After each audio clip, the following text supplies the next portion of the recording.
जितेन जी, सबसे पहले तो आपसे जानना चाहेंगे क्या कंट्रोवर्शियल चल रहा है जो आपकी मूवी को डिले कर दिया गया है? जी ऐसा कोई कंट्रोवर्सी नहीं है। जी। ये जो गवर्नमेंट ने रूल चेंज किया कि 500 एंड 1000 रुपये के नोट्स को डीमोनेटाइज किया है, उसकी वजह से क्या हुआ है कि अब रातों रात उन्होंने कर दिया। 8 बजे बोला शाम को, 8 तारीख को कि हम डीमोनेटाइज कर रहे हैं और अभी से इनवैलिड हो जाएंगे नोट। तो जिनके पास वो पैसे थे तो वो थिएटर तो जा नहीं सकते। आजकल सारे लोग बैंक्स और एटीएम के ब्रांचेस के बाहर खड़े हैं, तो थिएटर कोई आएगा नहीं। इसलिए हम लोग ने डिसीजन लिया कि इस फिल्म को इस वक्त रिलीज़ करना, हम रिलीज़ कर दें फिल्म और फिर कोई आए नहीं थिएटर में, बिकॉज पैसे का सबको प्रॉब्लम हो रहा है, तो वो हमारे लिए फिजिबल नहीं होता। हमारे प्रोड्यूसर्स बहुत लॉस खा जाते एंड बड़ी बड़ी फिल्मों के लॉस हुए बिकॉज ऑफ दिस। तो इसलिए कोई कंट्रोवर्सी नहीं है, ये सिंपल बिकॉज गवर्नमेंट का ये रूल आया तो हमने डिसाइड किया कि इसको हम चेंज कर देते हैं। अभी क्या स्ट्रेटजी बन रही है इसको लेकर? तो अब क्या प्लानिंग हो रही है रिलीज डेट की, कब? जी अभी इसको हमने रिलीज़ डेट रखा है 9 दिसंबर को, बिकॉज ऑब्वियसली इतना सारा, जैसे मैं कल भी कहीं डिनर से आ रहा था रात के 10 बजे एटीएम के बाहर इतनी लंबी लंबी लाइन है, बेचारे इतने लोग खड़े होके पैसे निकालने के चक्कर में, अब जिनको 2000 का नोट मिल रहा है उनको छुट्टा नहीं मिल रहा है, तो वो बड़ी प्रॉब्लम है। तो अभी तक ये मैटर को आई थिंक सॉल्व होने में थोड़ा पैसा बिल्कुल करेक्ट फ्लो में आने के लिए आई थिंक और हफ्ते 2 हफ्ते लग जाएंगे। तो हमारी स्ट्रैटेजी ये है कि हम पब्लिसिटी तो हमारी चल ही रही थी, तो हम पब्लिसिटी वापस से शुरू कर रहे हैं। हमने बंद नहीं की। हमारे होर्डिंग्स बॉम्बे में लग गए हैं आज से, दिल्ली में लग गए हैं, सब जगह होर्डिंग्स भी लगाए, तो पब्लिसिटी वापस से और करेंगे थोड़ी सी। थोड़ा सा लॉस होता है ऐसी चीज़ में प्रोड्यूसर्स को, but I think it's an intelligent decision to do this. आपने कितनी परेशानी फेस की है चेंजेस नोट से? परेशानी तो देखो सबको होती है, हमको भी हुई थोड़ी सी। अब मतलब ऐसा हुआ है कि या तो डैडी के पास छुट्टा नहीं है, मेरे पास छुट्टा नहीं है, या हमारे पास कैश नहीं है, या हमें जाके, क्योंकि अब क्या है कि हम किसी को भेज भी नहीं सकते जाके हमारा साइन करके आप पैसे चेंज कराइए, तो हम खुद भी गए बैंक। थोड़ी सी हुई परेशानी, 3-4 दिन तो मेरे पास बिल्कुल भी पैसे नहीं थे जेब में, मैं 10 रुपये का नोट लेके घूम रहा था। बट ठीक है, it's a part of the game and I think India के लिए बहुत अच्छा डिसीजन है कि ये चीज़ जो हो रही है इससे बहुत फ़ायदा होगा in the long run India को। अक्षय जी आपके ट्रेलर लॉन्च पे आए थे, तो उन्होंने कुछ सजेशन दी है इसको आपके डिले के लिए, कुछ कहा है कि सही डिसीजन लिया है? नहीं, एक्चुअली अक्षय भैया से बात नहीं हुई हमारी, but I am sure that he will also agree कि ये राइट डिसीजन है। हम काफ़ी इंडस्ट्री के लोगों से मिले एंड बहुत लोगों ने जो भी हमें मिला, जो डिस्ट्रीब्यूटर्स भी हैं, थिएटर वाले भी हैं, इंडस्ट्री के एक्टर्स हैं, हमारे को एक्टर्स फ्रेंड्स, सब ने यही बोला है कि ये बहुत वाइज डिसीजन है कि आप शिफ्ट कर रहे हैं फिल्म, क्योंकि जिसको देखो उसको प्रॉब्लम आ रही है इस वक्त कि बैंक में पैसा है। अब ऑनलाइन का जो थिएटर में ऑनलाइन का जो हम बुकिंग होती है, बाइंग होती है, वो इतनी ज़्यादा नहीं होती, वो एक 30%, 25-30% होती है, तो वो एक फिल्म के लिए लायबल नहीं है, क्योंकि थिएटर सेल से ज़्यादा लोगों का पॉपकॉर्न और वो सब खाने पीने में ज़्यादा खर्चा होता है, जहाँ से थिएटर्स भी अपना रेवेन्यू कमाते हैं। तो आई think it's a very wise decision. हम सब लोगों ने हमको ये बोला है। मतलब आपका कहने का मतलब है ज़्यादा करके कैश पेमेंट ज़्यादा होती है? हाँ, कैश एज इन, जब आप थिएटर जाएंगे तो आप कैश लेके जाएंगे। अब आप एक पॉपकॉर्न खरीदने के लिए 30 रुपये 50 रुपये के लिए आप स्वाइप नहीं करेंगे कार्ड अपना, ये सिंपल लॉजिक है। और जैसे बच्चों का बर्थडेज होता है, बहुत सारे बच्चे फिल्म देखना चाहते हैं। कभी क्या होता है कि आप एक फिल्म देखने जाते हैं, उसका शो टाइमिंग शायद आधा पौना घंटा आगे पीछे है, तो आप डिसाइड करते हैं अच्छा यार चल दूसरी फिल्म लेते हैं। इसलिए लोग कैश में टिकट खरीदना चाहते हैं, नॉट ऑनलाइन, कि अगर वहाँ चले गए, टाइम का कुछ गड़बड़ हो गया, हम फ्री हो गए, टाइम वेस्ट होगा, तो इससे अच्छा हम वहाँ पे कैश दे के आदमी खरीदता है टिकट्स मोस्टली। आपके डैड ने कुछ कहा इस बारे में, बात हुई आपसे? मेरी बात हुई, डैड से भी बात हुई, और उनके भी कुछ क्लोज फ्रेंड्स हैं, उनसे भी बात हुई, और सब लोगों ने बोला कि बहुत अच्छा डिसीजन है, मत करो अभी, बिकॉज मार्केट सडनली इतना टाइट हो गया है, क्योंकि जिनके पास पैसा है वो बैंक में पड़ा है, जिनके पास कैश है वो इनवैलिड है, और जिनके पास नए नोट हैं उनका छुट्टा नहीं मिल रहा। तो सब लोगों ने, डैड ने भी बोला कि वाइज डिसीजन है, मत करो, वेट करना, और पब्लिसिटी वापस से थोड़ा सा और नुकसान करके पब्लिसिटी करना एंड फिर पिक्चर को रिलीज़ करना is more sensible than releasing the film and कुछ ना हो। फिर से प्रमोशन स्टार्ट होने वाले हैं आपकी मूवी के, तो मतलब एक नुकसान ऐसा कुछ नहीं लगता हो जाए मूवी को? या अब यार देखो, नुकसान तो हो ही गया है, थोड़ा बहुत तो होता है, हर फिल्म को ये बेयर करना पड़ा, काफ़ी फिल्मों ने अपनी डेट चेंज की इसकी वजह से। तो वो थोड़ा सा रिस्क, देखिए मुझे लगता है कि रिस्क फैक्टर दोनों तरफ है। अगर हम रिलीज़ करते तो भी वो रिस्क फैक्टर था, लेट करते तो भी रिस्क फैक्टर है। प्रमोशन वापस से शुरू करने का मतलब ये है कि जहाँ पर हमने छोड़ा था उस चीज़ को वापस एक बज़ क्रिएट करना, लोगों को अवेयर कराना कि हमारी फिल्म आ रही है, अब 9 दिसंबर को आ रही। कुछ लोगों को लगा कि हमारी फिल्म 11 नवंबर को रिलीज़ हो चुकी है, बट अब उनको वापस से बताना, अब प्रोमो शुरू हो जाएंगे न्यूज़ चैनल्स पे, सोशल मीडिया पे, सब जगह हमारा ये प्रोमो शुरू हो जाएगा। तो थोड़ा सा नुकसान है, बट अब that is a part of the film making business and the industry, कुछ नहीं कर सकते। अभी ये जो मसले चल रहे हैं, ये अभी कहीं ना कहीं लगता नहीं अभी ये सॉर्ट आउट होने में काफ़ी टाइम लेंगे?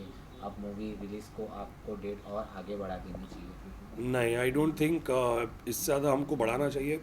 ये जो प्रॉब्लम्स हैं पैसे की, आई थिंक जैसे मैंने कहा अर्लियर कि जब 8 अक्टूबर को इन्होंने किया था तो एक 3-4 हफ्ते में, 5 हफ्ते में ये मैटर ऑलरेडी, अब काफ़ी पैसे का फ्लो आना शुरू हो गया है लोगों के पास। अब इजीली छुट्टा मिल रहा है। पहले तो लोग बोलते थे नहीं नहीं छुट्टा मांगने मत आना हमारे पास, बट अब धीरे धीरे वो आ रहा है। तो I think 9 December correct time है कि हम रिलीज़ कर दें इसको, क्योंकि अब और भी अच्छी अच्छी फिल्में, बहुत बड़ी बड़ी फिल्में भी आ रही हैं।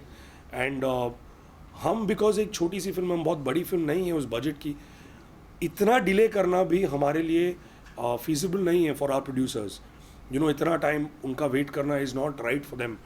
तो आई थिंक वो सब मैटर सॉल्व हो जाएगा अनदर, आई थिंक हफ्ते 2 हफ्ते में तो मैटर सॉल्व होना ही चाहिए। मतलब मूवी 30 मिनट्स जी, पंचुअलिटी के ऊपर है पूरी, जी। तो मतलब टाइम ही आपके साथ खेल रहा है पूरा। तो इस बारे में क्या कहेंगे? इस बारे में मैं कहूँगा कि मैं एक चीज़ को मानता हूँ हमेशा, जो आपकी किस्मत में लिखा है, जब लिखा है, गीता में भी, भगवत गीता में भी लिखा हुआ है ये, तो जब आपका टाइम सही होता है, अब शायद इसमें भी कुछ अच्छाई होगी कि ये टाइम हमारा सडनली शिफ्ट करना पड़ गया, चेंज हो गया। तो टाइम की ये टाइम का गेम है, एंड जो हमारी किस्मत में लिखा होगा अब वही होगा। तो टाइम के आगे और उसके आगे तो किसी की कुछ नहीं चलती। डीमोनेटाइजेशन से बड़ी बड़ी फिल्मों को अफेक्ट हुआ है, अभी रॉक ऑन 2 हो गया से, तो उनको देख के आपने ये डिसीजन लिया है या पहले से ही सोच लिया था कि ऐसा करना सही? क्योंकि रॉक ऑन 2 मीन्स बहुत ही फ्लॉप हुई है, फोर्स 2 हो गई। हाँ, नहीं, ये हमने किसी भी दूसरी फिल्म को देखकर डिसाइड नहीं किया कि हमें क्या करना चाहिए। जब ये न्यूज़ अनाउंस हुई रात को 8 बजे, आई थिंक 11 साढ़े 11 बजे, हम, मेरे प्रोड्यूसर और मैं और उनके जो को प्रोड्यूसर्स हैं, हमने इमीडिएटली बैठ के बात की। मैं थोड़ा फेवर में था कि सर कंसिडर कीजिए अगर हम कर लें 11 को।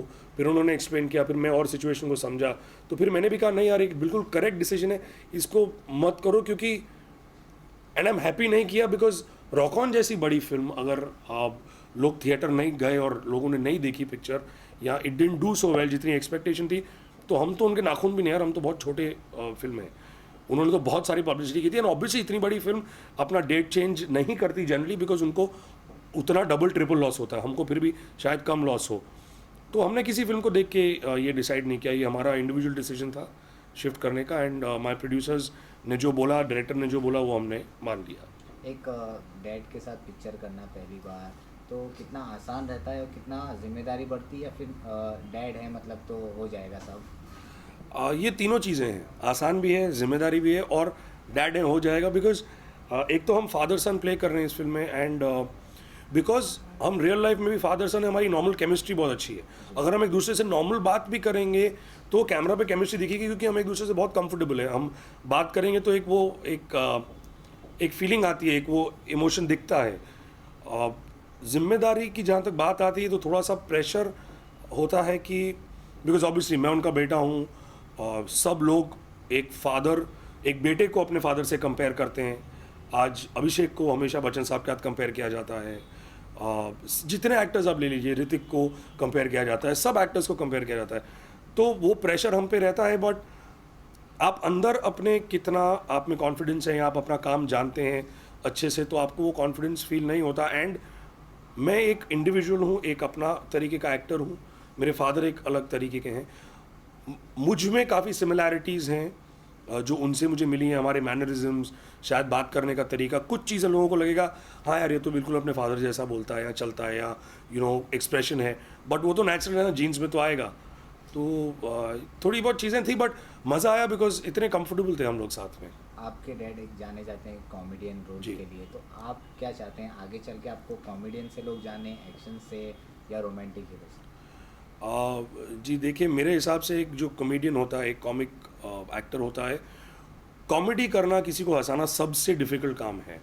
एंड वो आदमी जो किसी को हंसा सकता है, वो आई थिंक सीरियस रोल्स बहुत आसानी से कर सकता है। मैंने भी जितना काम किया है, मैंने भी कॉमेडी की है, काफ़ी फिल्मों में कॉमिक रोल्स किए हैं। ये मेरे लिए भी पहली पहली फिल्म है जहाँ पर मैं एक थोड़ा ग्रे कैरेक्टर प्ले कर रहा हूँ, सीरियस रोल है। डैड के लिए भी पहली टाइम वो इतना सीरियस और डार्क कैरेक्टर कर रहे हैं। कॉमेडी तो हमारे जीन्स में है, वो तो कहीं जाएगी नहीं। एंड हमेशा कॉमेडी तो हम करते ही रहेंगे। बट मैं ये नहीं कहूँगा कि मैं चाहता हूँ यार लोग कहें अरे एक्शन हीरो, अरे रोमांटिक हीरो, अरे कॉमेडी। मैं चाहता हूँ कि लोग मुझे कहें वर्सेटाइल एक्टर है, कि जो कैरेक्टर मैं जिस फिल्म में करूँ वो कैरेक्टर मैं अच्छे से करूँ और अपने दिल से करूँ, ताकि लोग कन्विंस हो और इस चीज़ को मान पाए। तो I want to be known as a versatile actor, not a type casted person, क्योंकि मेरे को पहले टाइप कास्ट मैं एक दो बार हो चुका हूँ पहले। तो अपने व्यूअर्स को क्या कहना चाहेंगे अपनी पिक्चर के बारे में? मैं व्यूअर्स को ये कहना चाहूँगा कि हमारी फिल्म 30 मिनट्स 9 दिसंबर को रिलीज़ हो रही है। बहुत अच्छी फिल्म है, बहुत इंटरेस्टिंग फिल्म है। हमारी फिल्म को एक चांस दीजिए कि एक अच्छी फिल्म, एक अच्छा प्रोडक्ट हम आपके सामने लाना चाहते हैं, दिखाना चाहते हैं। इस फिल्म में काफ़ी इंपॉर्टेंट चीज़ें और यूएसपीज़ काफ़ी हैं। मेरे father first time as a negative character आ रहे हैं। फादर और सन, मैं और मेरे father first time on screen आ रहे हैं टुगेदर। तो एक बहुत अच्छी प्यारी फिल्म, बहुत मेहनत से बनाई हुई फिल्म है। तो प्लीज़ हमको एक चांस दीजिए और 9 दिसंबर को जाकर हमारी फिल्म देखिएगा 30 minutes. Wish you all the best. Thank you so much.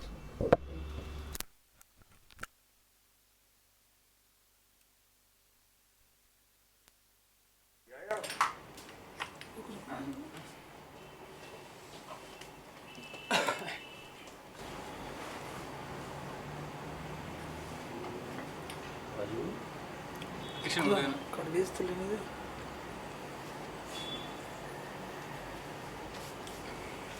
क्या अपना फोर्स का भी बुरा हाल हुआ, बहुत बट फोर्स तो फिर भी कमा गया।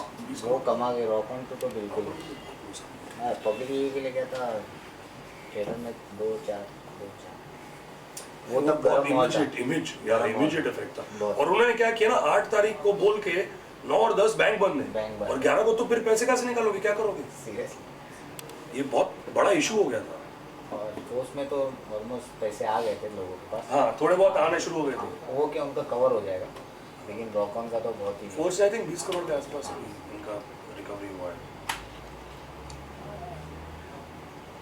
तुम बिन फ्लॉप हुई है। तुम भी फ्लॉप हुई ना? flop हो गई।